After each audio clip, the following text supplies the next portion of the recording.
Fala pessoal, tudo bem? Aqui é o Matheus da Vize e hoje a gente vai conversar um pouco sobre qual é o impacto das inteligências artificiais no desenvolvimento de software.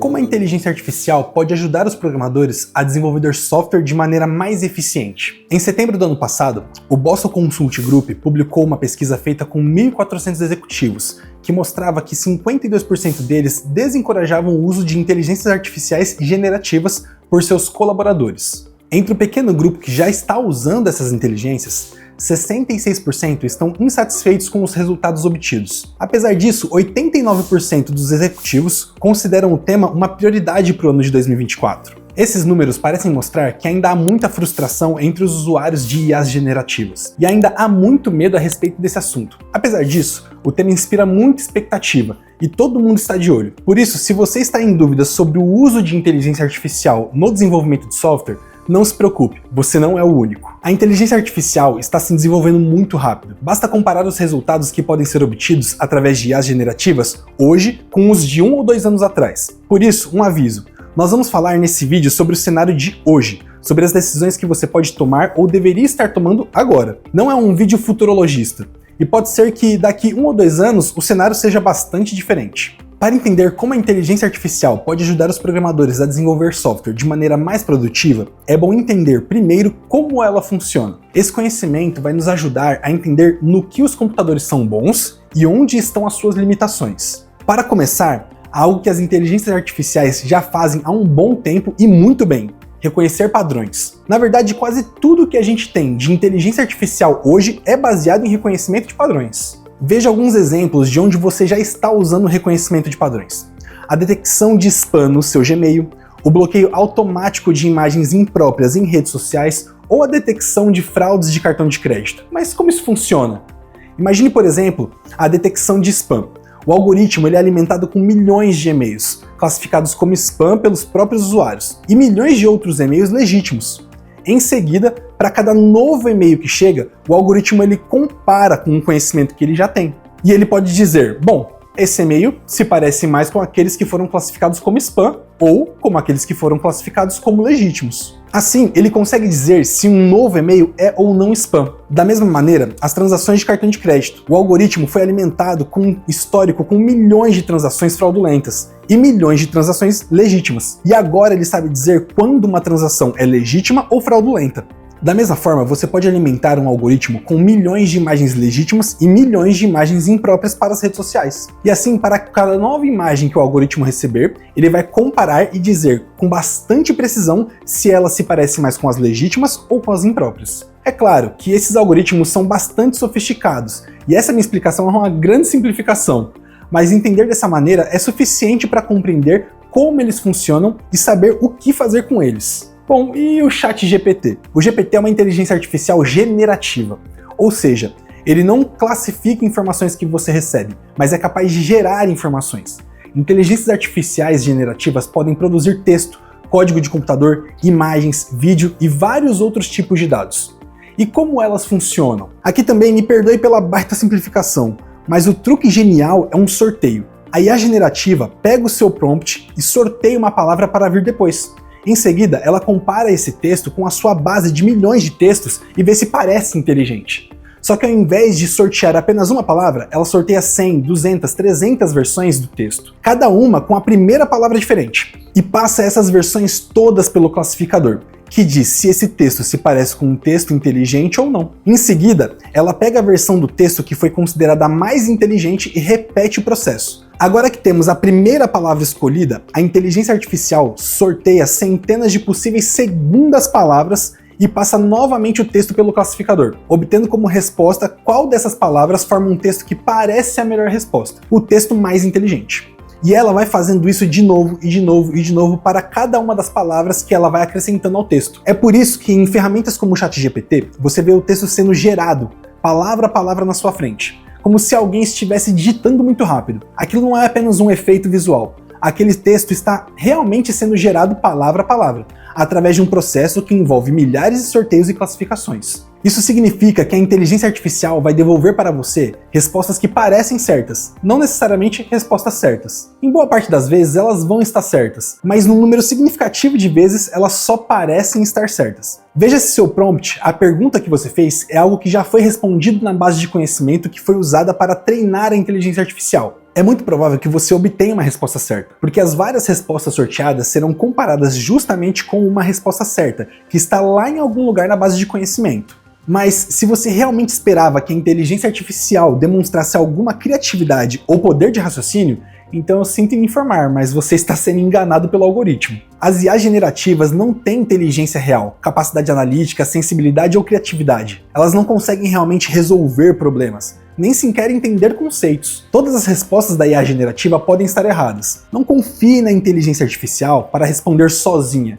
especialmente num chatbot falando em nome da sua empresa. A inteligência artificial vai gerar uma resposta com base no conteúdo com o qual ela foi alimentada. Então ela vai funcionar muito melhor para perguntas simples e que já foram respondidas no passado. O comportamento delas e, portanto, suas possibilidades de uso são muito diferentes de uma IA de classificação. Uma IA que detecta fraudes de cartão de crédito gera um prejuízo mínimo quando erra. Eventualmente, você precisa ligar no banco para liberar uma compra que foi negada, ou em raras ocasiões, o banco vai ter que usar o seguro para te ressarcir por uma compra indevida feita com seu cartão. Mas esses eventos são raros e seu eventual prejuízo é muito menor do que não ter um sistema antifraude alimentado por IA. Como a resposta é muito simples, apenas sim ou não, ela funciona muito melhor do que uma equipe de seres humanos poderia fazer. Além disso, ela age em uma operação onde seria inviável usar o trabalho humano.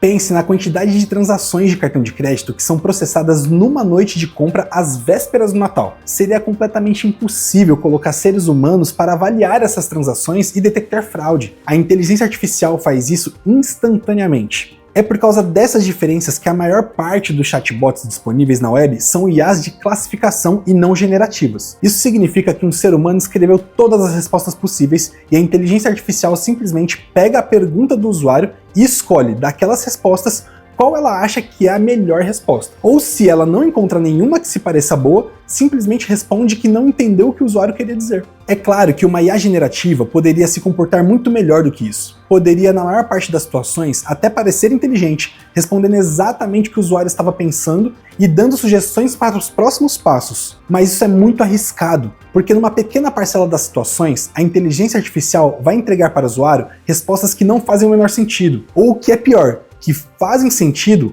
parecem certas, mas simplesmente estão erradas. Imagine a dor de cabeça que seria a inteligência artificial inventando uma resposta qualquer sobre a política de devoluções dos produtos da empresa. Além de ser um grande inconveniente, isso pode gerar grandes prejuízos e até mesmo problemas jurídicos. E é por isso que boa parte das empresas se contentam em ter chatbots como o que você está vendo aí na tela. Nós entramos no site de uma companhia aérea e fizemos uma pergunta simples.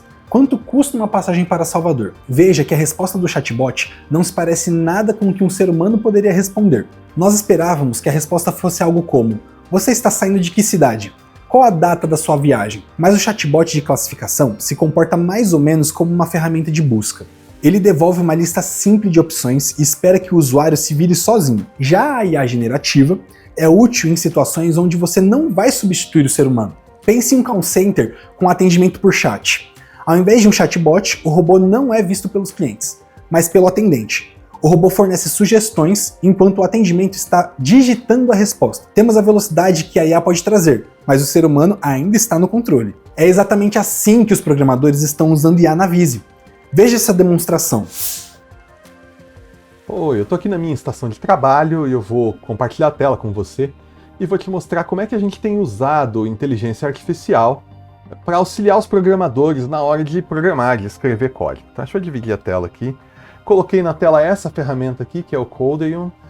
Essa não é a que a gente usa na Visio, mas eu vou te mostrar ela, elas são basicamente iguais, fazem todas a mesma coisa. Tá? Essa aqui eu vou te mostrar porque ela consegue rodar direto do navegador aqui, então você mesmo pode testar, pode colocar seus programadores para testar sem precisar instalar nada. Tá? Bom, então aqui digamos que eu vou escrever uma rotina de backup, então eu vou começar com um comentário no meu código, descrevendo o que a minha função, a função que eu vou escrever em seguida vai fazer. Create a backup for every *.txt. E aí, olha só, escrevi metade da frase e a inteligência artificial já adivinhou o resto. Eu vou dar tab aqui e vou começar a escrever minha função. Então, minha função vai se chamar backup. Ela me deu uma sugestão ali, eu não gostei dessa sugestão. Achei a sugestão muito extensa.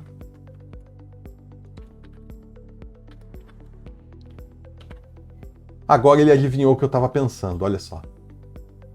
Código enxuto, elegante, faz o que tem que fazer. Beleza, já escrevi a primeira função. Vou criar também uma função que restaura o backup.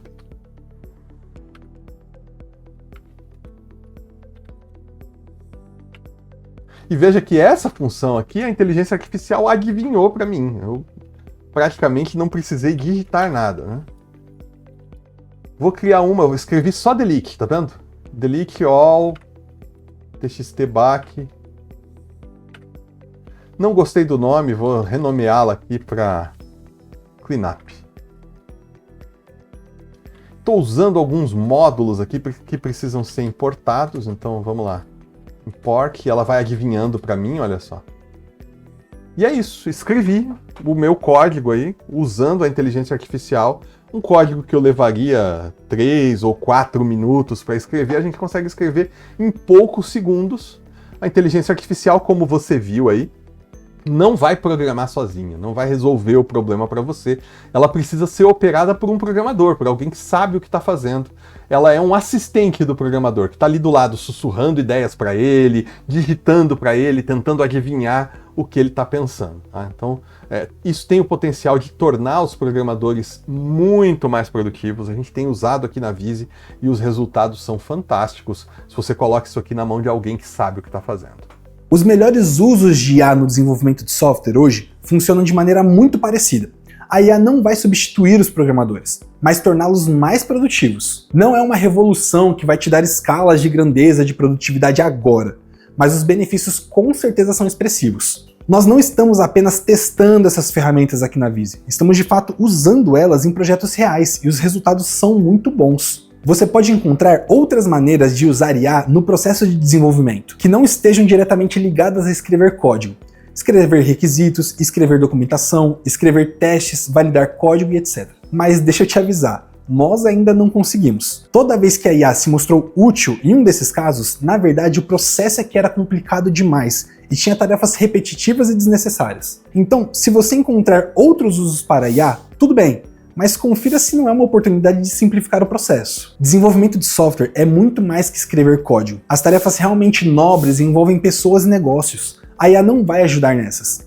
Os empregos do seu time estão a salvos por enquanto. E sim, as IAs podem tanto ajudar quanto atrapalhar. Mas sabe o que realmente está atrapalhando o desenvolvimento de software atualmente? O Scrum.